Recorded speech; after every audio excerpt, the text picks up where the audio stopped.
Hello, and welcome to hosting a homeschool happening, Outreach with Optimism. I'm Rachel Evans, Metadata Services and Special Collections Librarian at the Alexander Campbell King Law Library.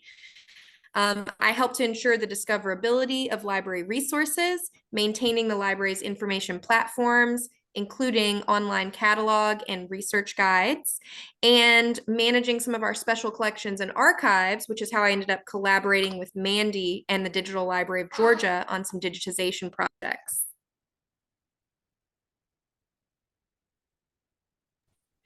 I'm also going to introduce Mandy Mastrovita, who is our Digital Library of Georgia digital projects librarian. And she's also responsible for metadata and authority control. She also takes care of some student and intern hiring and much of the development of digital resources for the digital library. Again, that's how the two of us ended up working together. I'm also heavily connected with kids of my own as homeschoolers, and being a homeschooler myself when I was in high school, to the Georgia homeschool community. And that's one of the things that this session is about, connecting the state's resources to this underrepresented and underserved population, the Georgia home community.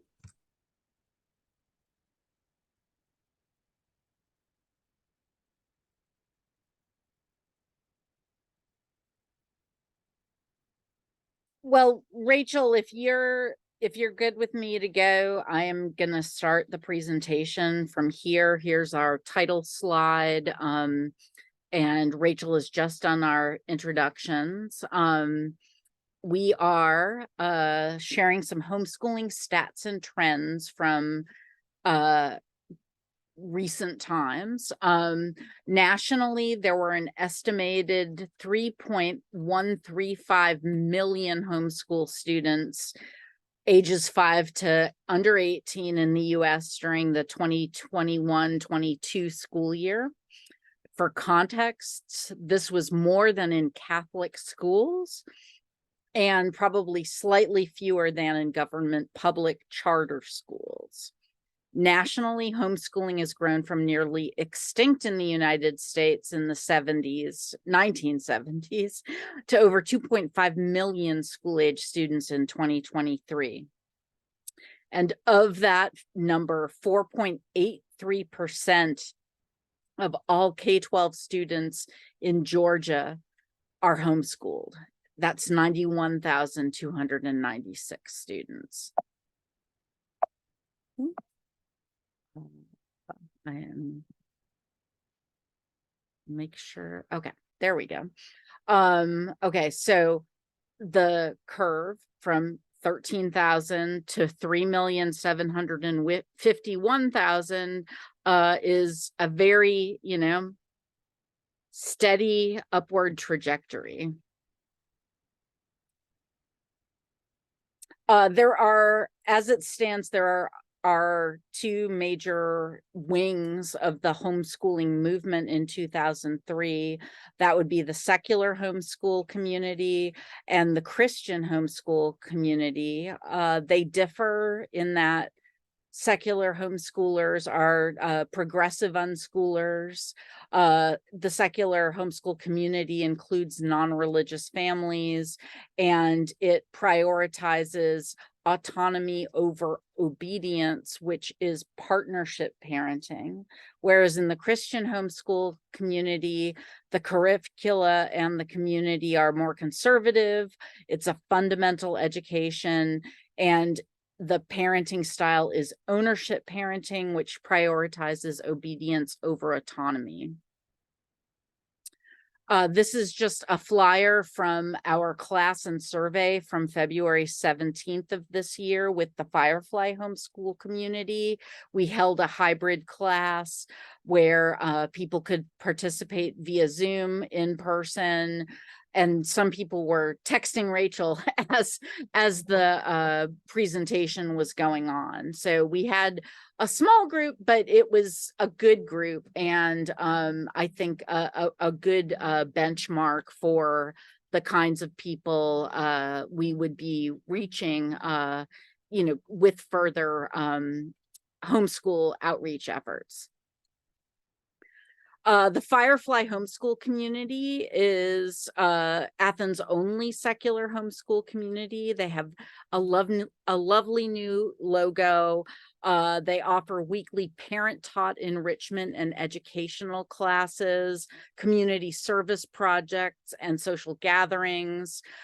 Firefly homeschool community is committed to creating an inclusive and nurturing community for every student and family, and they welcome and affirm people of every nation of origin, race, ethnicity, immigration status, religious affiliation, disability status, and LGBTQIA identity. Here are just a few quick shots of Firefly activities. Field trips, community service activities, and they even have their own swell merchandise, which is just so sweet with that new logo of theirs. I'm gonna get a t-shirt, I think. Okay, so being librarians, we love our word clouds, and this particular word cloud was taken after the survey, before the presentation in February. And the most popular terms were neurodivergent, home, and co-op.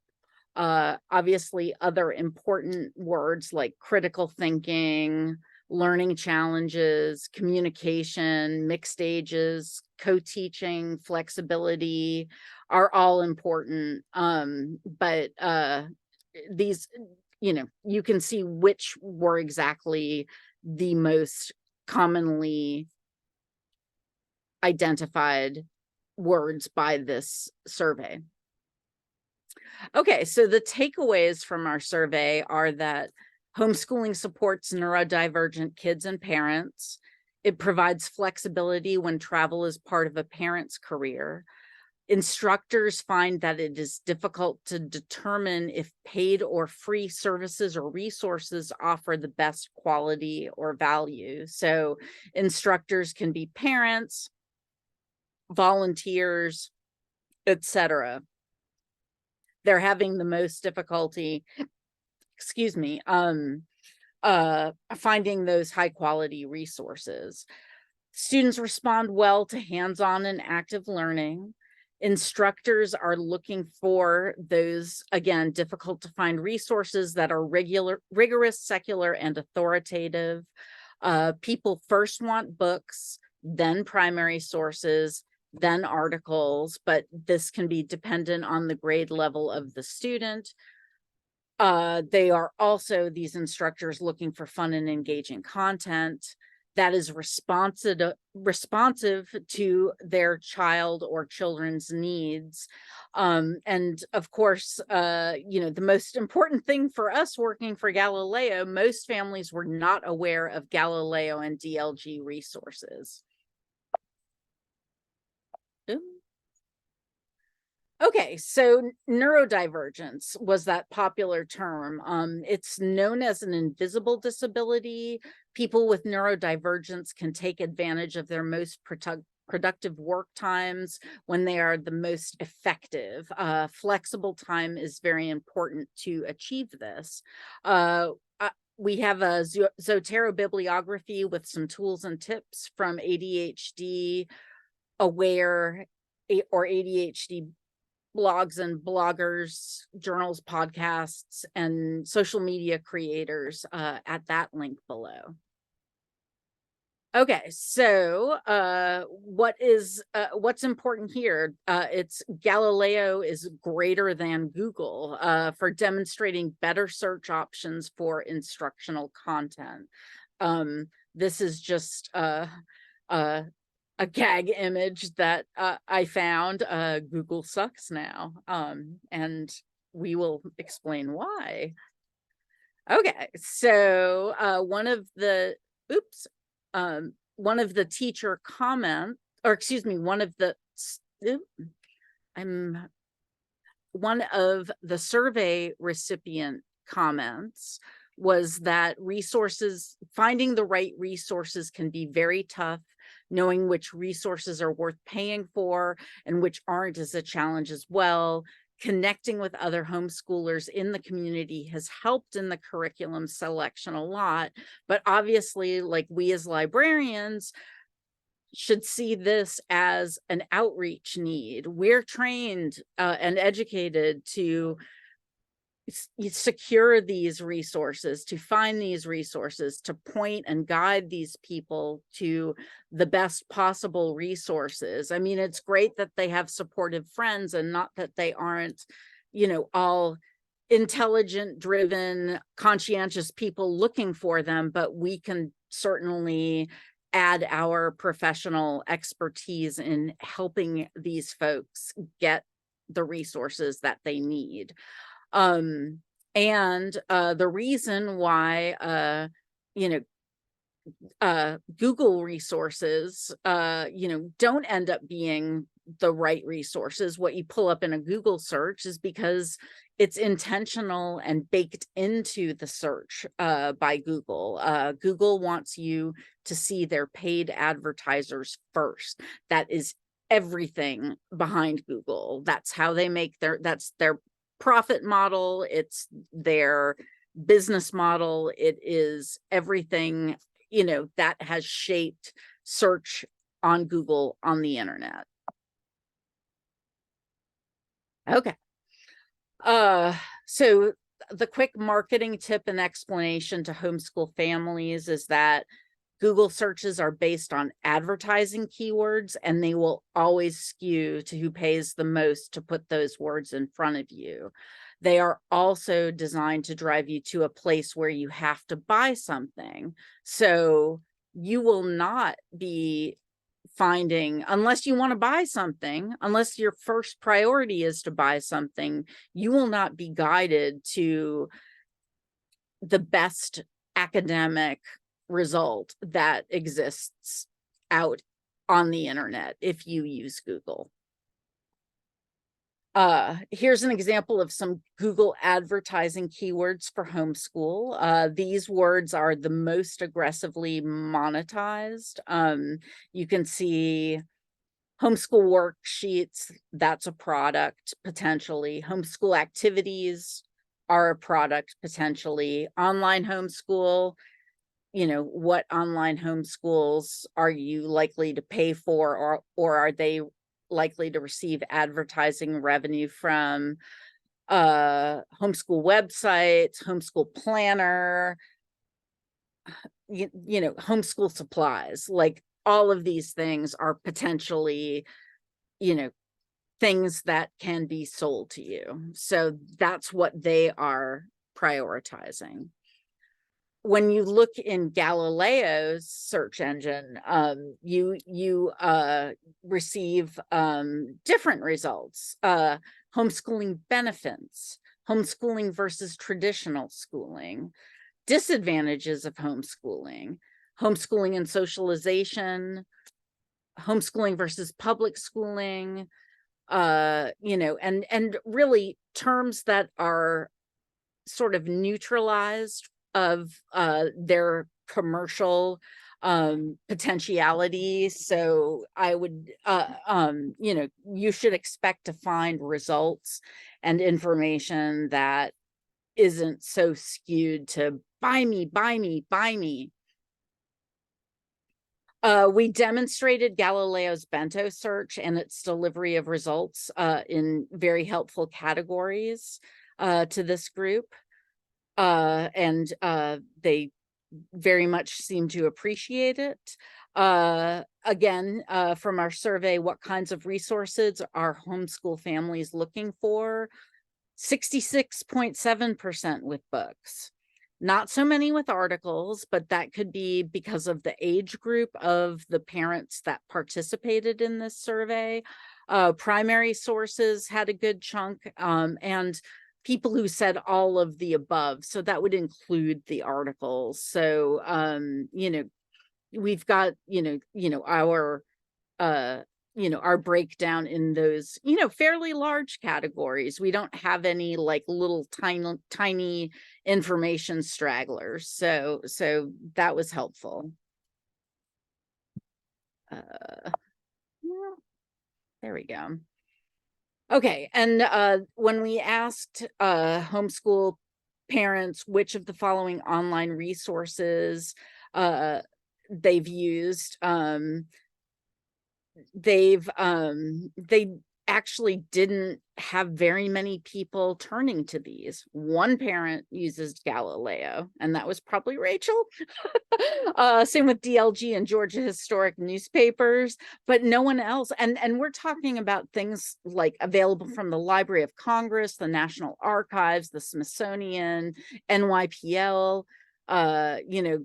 just places that we know are treasure troves of excellent and engaging content, and images that can be shared freely online, images and primary sources that have been described really well, and would provide so much enrichment to children, and good information for someone preparing a class to prepare a lesson. Where these where these parents look for information about new educator resources are Facebook interest groups, the Georgia Department of Education community, the Georgia Department of Education Social Studies education web community, colleagues or peers, Pinterest, listservs. So a lot of groups that don't necessarily follow the sort of traditional model of sending out emails, sending, a listserv might be something that we could take advantage of, but the point being, we really need to be meeting these folks in those Facebook interest groups, so that they find our content and our staff and the people who are ready to help them in those spaces. And that's going to be a big project that I'll try to undergo this next year, is to get into those spaces and find a sustainable way of meeting folks in those areas. Okay. How do homeschool parents use primary sources in the classroom? As classroom openers, as writing prompts for class discussion, when they discuss current events, if they have gallery visits, like to help them do research for those, for participating in National History Day, which is available for those older, more advanced, middle school to high school age students, and if they have any questions about specific documents. Okay, here's an example of a quick Valentine's Day search using Galileo's bento box tool. All of these following searches that I've conducted, I have not engaged advanced search functions because these folks may not be aware of using advanced search, and so what you type in the box, this is what you type in the box, this is what you get, this is the quickest way to obtain this information. And you can see everything is broken down in those little pills on the top. What are scholarly articles, what are points of view, what are DLG resources, what are primary sources, news, magazines, etc. It's wonderful.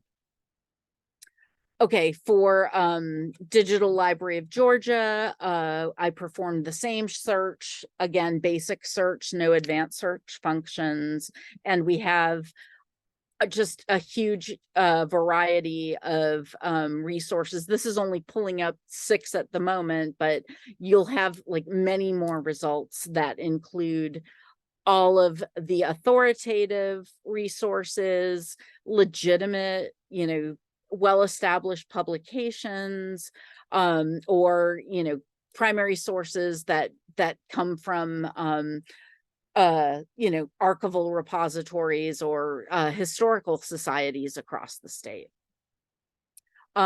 Just to also let folks know, we have a canned search for anything that is copyright free and automatically shareable, where you don't have to worry about distributing something in a public forum or online because of copyright issues. And then we also have instructions linked here on how to properly cite the materials that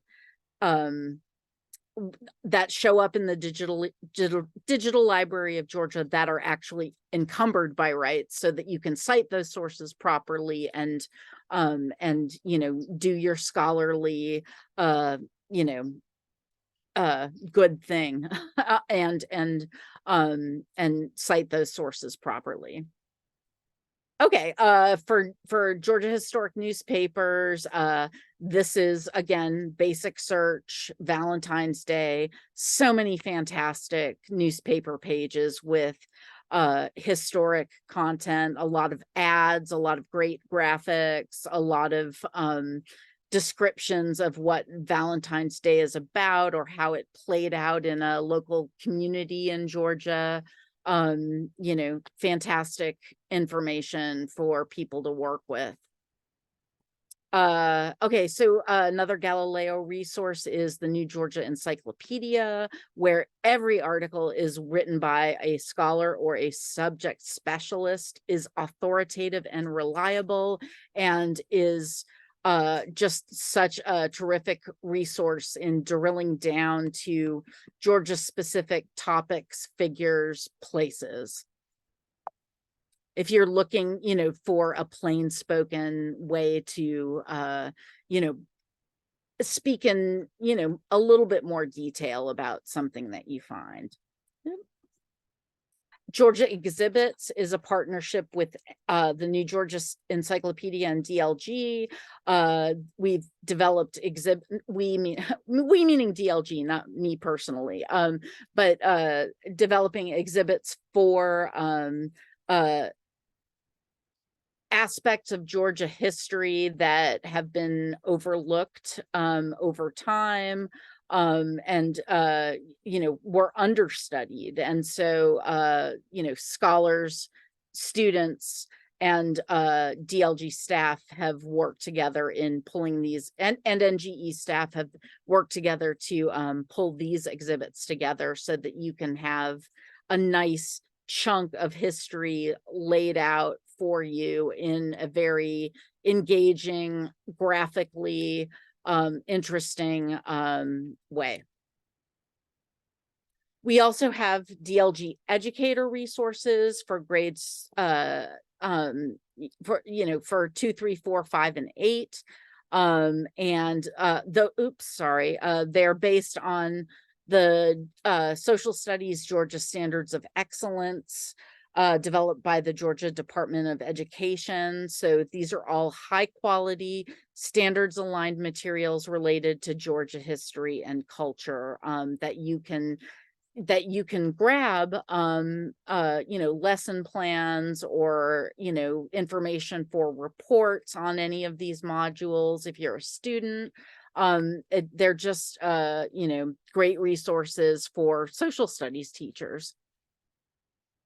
These educator resources include, suggested collections, searches, resources from the Georgia Historical Society, resources from the Digital Public Library of America when you have those courses that demand information from looking at the United States nationally as opposed to just Georgia. Again, our historic newspapers, the Chronicling America newspapers, which are national historic newspapers that are digitized and made accessible in the same way that our Georgia newspapers are. NGE articles, GPB or PBS resources, and posters designed for each social studies module. They are free and downloadable.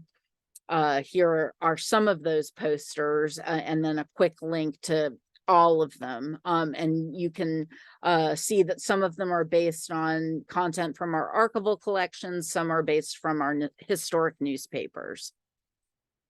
For more advanced middle school and high school students, we have a National History Day present. Galileo includes information that all of these students participating in National History Day would have access to, would help them with their project topics. And we're all very proud to participate in National History Day.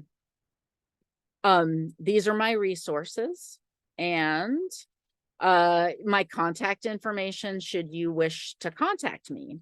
And I'm going to get to Rachel's slides. And Rachel, I'll just keep clicking through the slides as you go.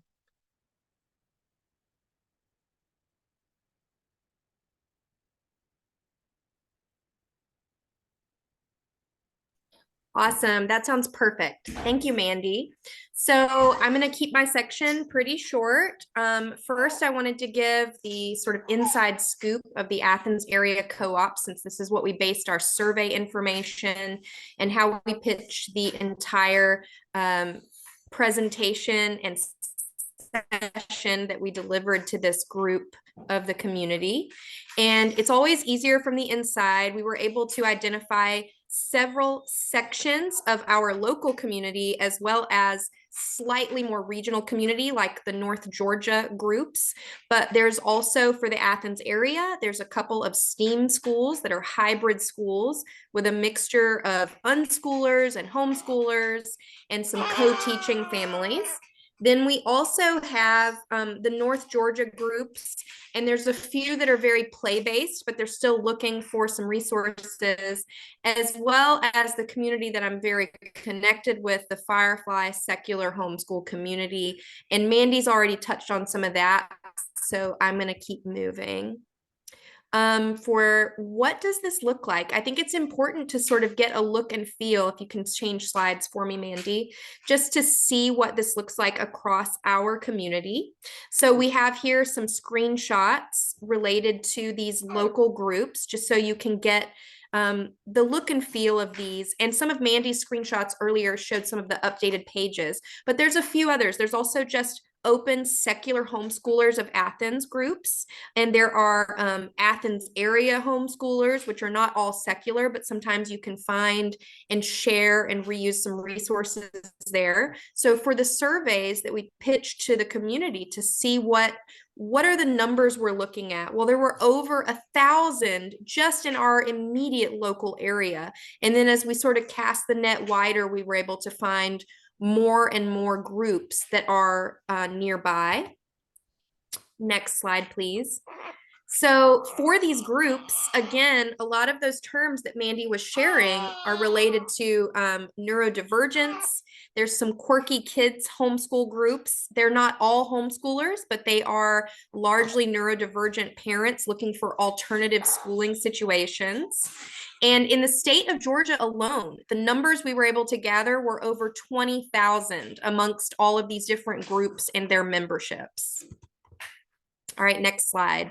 So what does this look like? Again, over 20K in our state, but when you cast the net even wider, you get closer to those numbers that Mandy was sharing at the beginning of our session, which is actually a larger group than any of the Catholic schoolers in the nation. It's a pretty big net of users at this point that are not always having good ways to find the resources that they need, whether it's the students themselves or the parents who are teaching them. All right, next slide. So takeaways from this, you can always gauge better the needs of the community if you can sort of get into that community. So I was sort of our inside person, and we treated these surveys as sort of digital focus groups where we were able to pitch some questions, gauge what they needed, and then turn around and try to craft some outreach that we've already touched on a little bit and that we hope to sort of reformulate as the year goes on for this specific community. And we also wanted to share with them some other events and ways that we can connect with them, like the National History Days, again, something Mandy touched on a little bit earlier. We wanted to take a multifaceted approach. We knew that this is a very strange mixture of a community with a lot of different needs and different technology skills that they're coming at this with. So we tried to craft a hybrid event, and we used a combination of in-person options and Zoom options, and then shared that through lots of direct email, listservs, and these Facebook groups that we had initially used our survey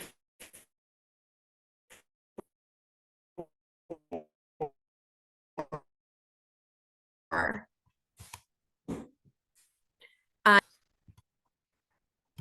All right. So I am actually going to jump to the next slide as well, because I already touched on that. So for these survey responses, we were able to identify what the problems were after we shared everything with these groups of families. And as Mandy mentioned very early on in our session, they were sort of in the moment, texting me and messaging me, telling me what issues they were having, whether it was logistics of getting to the in-person event, which we had had on campus the first time, or if it was the digital issues where there was some sort of technology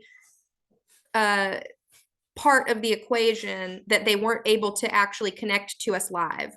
But luckily we recorded it, and you can find the links to this session at the very end in our final slide. Mandy's made both the slides from that session and the recording available. And we made all of that available to the parents and students as well. But we were still able to see that there were 6 families that had some issues. 2 families had issues navigating in person. Our total number that had planned to attend but weren't able to were 10.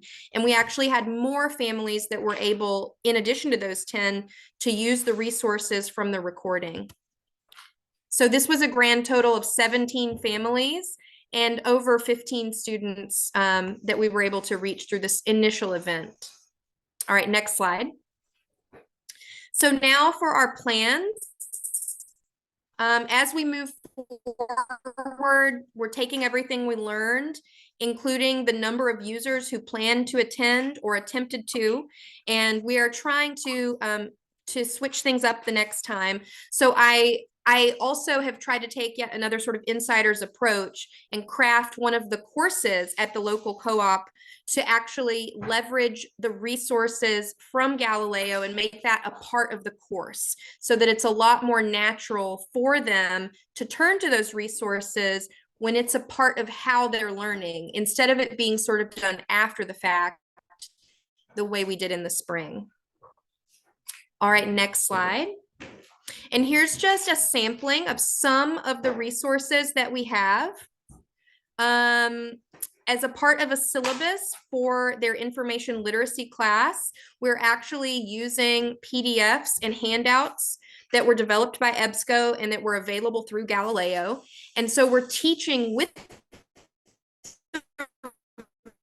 resources that we want to share with them.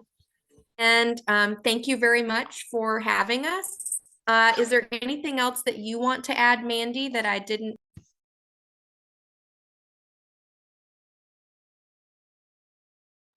You're muted, sorry. Sorry. I don't think there is anything additional other than please reach out to us, and we're always happy to respond to any questions you have if you contact us by email or any of the information we've posted above. So thank you. Okay, are we all good? Do you want to show the very last slide link that includes the links to our original presentation? Yes, sorry, that's important. Thank you. And let me make sure that our Zoom window is not over that. But yeah, today's slide deck's available, our February 17th webinar, and our slide deck as well. Okay, thanks so much, everyone. Thank you.